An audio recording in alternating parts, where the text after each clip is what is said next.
শুধুমাত্র আল্লাহর উপর অটুট বিশ্বাস থাকার কারণে একজন হজযাত্রীর জন্য দুবার বিমান অবতরণ করেন পাইলট। লিবিয়ার দক্ষিণাঞ্চলের এক নির্বাক যুবক আমির মাহাদি চলতি বছরের হজ পালনের উদ্দেশ্যে রওনা দিয়েছিলেন সৌদি আরবের দিকে, কিন্তু যাত্রা শুরুর মুহূর্তেই ঘটে গেল এক অবিশ্বাস্য ঘটনা। এই ঘটনা ইখলাস ও আল্লাহর কুদরতের জীবন্ত দৃষ্টান্ত হয়ে উঠেছে। ইতিমধ্যে সামাজিক যোগাযোগ মাধ্যমে আলোচনার কেন্দ্রবিন্দুতে পরিণত হয়েছে এই অলৌকিক ঘটনা। আজ থেকে 3 দিন আগের ঘটনা। ঘড়ির কাঁটায় ঠিক তখন 12টা দুপুরে হজের ফ্লাইটের নির্ধারিত সময়। আমির ছিলেন তার দলের সর্বশেষ হাজি, যিনি মিশর হয়ে সৌদি আরবের জন্য ত্রিপুলি বিমানবন্দরে পৌঁছান। কিন্তু এয়ারপোর্টে পৌঁছানোর পরেই নিরাপত্তা কর্মকর্তা জানান তার পাসপোর্ট সংক্রান্ত একটি সিকিউরিটি ইস্যু দেখা দিয়েছে, যার কারণে তিনি প্লেনে উঠতে পারবেন না। এদিকে বাকিরা সবাই ব্লেডিং শেষ করে প্লেনে উঠতে থাকেন, আর আমির আল্লাহর উপর বিশ্বাস রেখে একা বসে থাকেন অজানা এক পরিণতির অপেক্ষায়। এই পরিস্থিতি দেখে এক নিরাপত্তা কর্মকর্তা এসে বলে, আল্লাহ সবকিছুর উপর কুদরত রাখেন, হয়তো এই হজযাত্রা আপনার কপালে ছিল না। কিন্তু আমির ভয় পায়নি, মুখে ছিল দৃঢ় বিশ্বাস।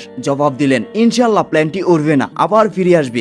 আমার নিয়ত হজের, ইনশাল্লাহ আমি অবশ্যই যাব। তার বিশ্বাসের সঙ্গে জবাব দেওয়ার কিছুক্ষণের মধ্যেই ঘটে গেল প্রথম অলৌকিক ঘটনা। এয়ারপোর্টে ঘোষণা এলো প্ল্যানটি যান্ত্রিক ত্রুটি দেখা দিয়েছে, আর সে কারণেই প্ল্যানটি দ্রুত অবতরণ করবে। এই ঘোষণায় বিমানবন্দরে সবার চোখ এখন ওপরে, কিন্তু তাতেও পাইলট আমিরের জন্য বিমানের দরজা খোলেনি। দ্বিতীয়বারও আমিরকে রেখে বিমানটি উড়ে গেল, কিন্তু দ্বিতীয়বার ছাড়া প্ল্যানটি আবারও সমস্যার সম্মুখীন হন। এবার মৌসুমে জড়ো আবহাওয়ার কারণে প্ল্যানটি নিরাপদে আবার মাটিতে ফিরে আসে। তখন পাইলট নিজে থেকেই বলেন, আল্লাহর কসম, আমি আর বিমান উড়াবো না যতক্ষণ না আমির প্লেনে উঠেন। অবশেষে প্লেনের দরজা খুলে দেওয়া হলো শুধু আমিরের জন্য, আর তিনি উঠে পড়েন সেই বিমানে। সৌদি আরবে পৌঁছে হজ পালনকারী এই যুবক একটি ভিডিও করে বলেন, আমার আনন্দ ভাষায় প্রকাশ করার যোগ্য নয়, আল্লাহ তার কুদরত দেখিয়েছে। এ ঘটনা আমাদেরকে শেখায়, নিয়ত যদি খাঁটি হয় আর ঈমান যদি থাকে পর্বতের মতো অটল, তাহলে আল্লাহ তাআলা এমন দরজা খুলে দেন যা মানুষ কল্পনাও করতে পারে না। আমিরের মতো একজন সাধারণ যুবক, যার নামের কারণে প্লেনে ওঠা আটকে যায়, সে 3 বার অপমান, ব্যর্থতা আর প্রত্যাখ্যার পরেও বলে,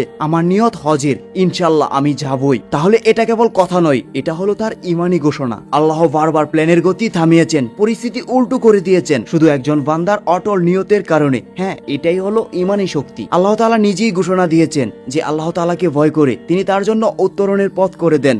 সূরা তালাক আয়াত 2। আল্লাহ যার জন্য যা চান তা তার জন্য সহজ করে দেন। সূরা আলা আয়াত 8। তাই আমাদের উচিত পথ যতই কঠিন হোক বিশ্বাস হারানো নয়, বরং আরো বেশি দোয়া, আরো বেশি দৃঢ়তা। ফলাফল নয়, নিয়ত করাটা জরুরি, কারণ নিয়ত খাঁটি হলে ফলাফল এমনিতেই চলে আসবে।